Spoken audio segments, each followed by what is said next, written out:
प्रारंभ होने जा रहा है। तो मैं यहाँ बैठे लोगों से पब्लिक प्राइवेट पार्टनरशिप का भी जो काम है उसमें भी हम लोगों ने ये काम इंफ्रास्ट्रक्चर डेवलपमेंट अथॉरिटी का हम लोगों ने गठन किया है और उसके जिम्मे ये काम दिया है कि जो PPP का जो काम है उसको देखेंगे।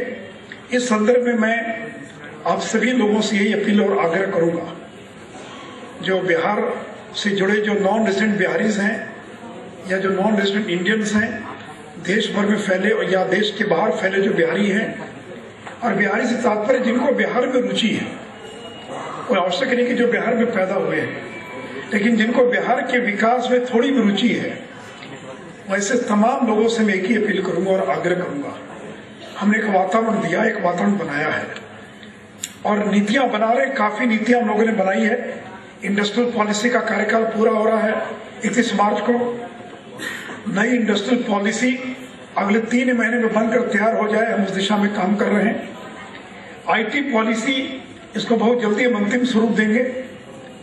हम ये टेक्निकल इंस्टीट्यूट्स के लिए पॉलिसी कि कोई अगर तकनीकी संस्थान खोलना चाहता है उसके लिए पॉलिसी क्या होगी। शुगर केन प्रमोशन पॉलिसी, ये पहले भी नीति थी लेकिन उसको भी 5 साल पूरा हो गया। तो जितनी तरह की नीतियों की आवश्यकता है, हम लोगों ने स्टेट इन्वेस्टमेंट प्रमोशन बोर्ड बनाया था। सिंगल विंडो को फिर से रिविजिट कर रहे हैं कि नाम तो सिंगल विंडो है लेकिन आज भी इन्वेस्टर को अलग अलग ऑफिसेज में जाना पड़ता है।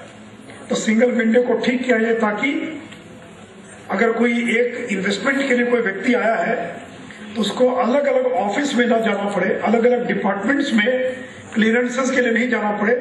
जो सिंगल विंडो, उसी का ये दायित्व होगा कि वो डिफरेंट डिपार्टमेंट से सैंक्शन क्लियरेंस कराकर और एक समय सीमा के अंदर और वो इन्वेस्टर को और वो दे दे, तो सिंगल विंडो को किस तरह स्ट्रेंथन किया जाए। और ये समस्या केवल बिहार में नहीं है। मैं आज ही का बिजनेस स्टैंडर्ड देख रहा था हिंदी का, तो राजस्थान सरकार में भी वही स्थिति है जहां कितना बड़ा इन्वेस्टमेंट आता है कि वहां के भी सिंगल विंडो में यही समस्या है कि उद्यमी को अलग अलग विभागों के अंदर और क्लियरेंसेस सैंक्शंस के लिए जाना पड़ता है। तो इन सारी चीजों के प्रति हम ट्रैकिंग करना, अगर कोई पूंजी लगाने के लिए आया, उसने प्रपोजल दिया और उसका प्रपोजल स्वीकृत हो गया, तो वो क्यों दोबारा नहीं आ रहा, क्यों वो आगे नहीं बढ़ रहा, क्या उसको दिक्कत आ रही है।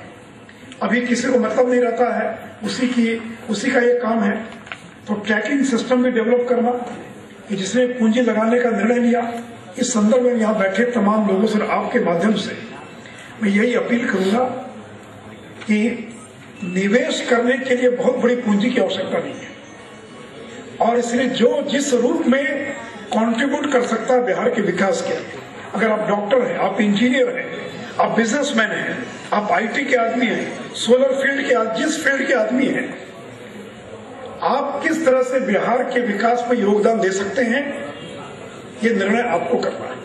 अब हर एक व्यक्ति आकर हमसे पूछे कि आप बताइए मैं क्या करूं, तो वेबसाइट पर सारे हमारे पॉलिसी प्रोग्राम अब आप तय कीजिए कि आप किस तरह से बिहार के विकास में योगदान कर सकते हैं। आप इतना ही कीजिए कि आपने पैसा कमाया है तो अपने गांव में एक पक्का मकान बना दीजिए। आपका जो गांव है, जो आपका एंसेस्ट्रल जो विलेज है, वहीं पर आपने एक पक्का मकान बना दिया, एक छोटी मोटी लाइब्रेरी बना दिया, कुछ और कर दिया, यही बहुत बड़ा कंट्रीब्यूशन है।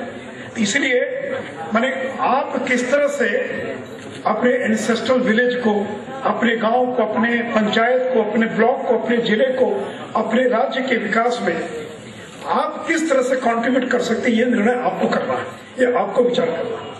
और इस संदर्भ में अंतिम बात बोलकर मैं खत्म करूंगा, वो है जमीन के बारे में। देखिए, बिहार, राजस्थान, महाराष्ट्र, गुजरात में अंतर है। गुजरात में एरिड लैंड इतना है, डेजर्ट लैंड इतना है।